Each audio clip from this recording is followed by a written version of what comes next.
শান্তির জন্য ফালাই বিয়ে করে, মার কথা মানবো না, বাবার কথা শুনবো না। একজনে বলে যে তুই কষ্ট পাবি, কয় আমি চোখে যা দেখি তুই তো তা দেখোস না।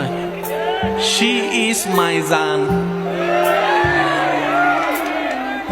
আর শি বলে যে হি ইজ মাই ফরানের আদান।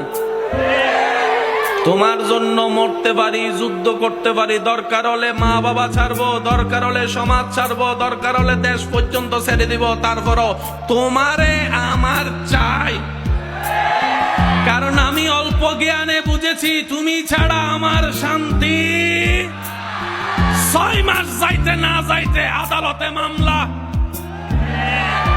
কথা বলেন, কথা বলেন, কথা বলেন। আদালতে, জোরে বলেন আদালতে।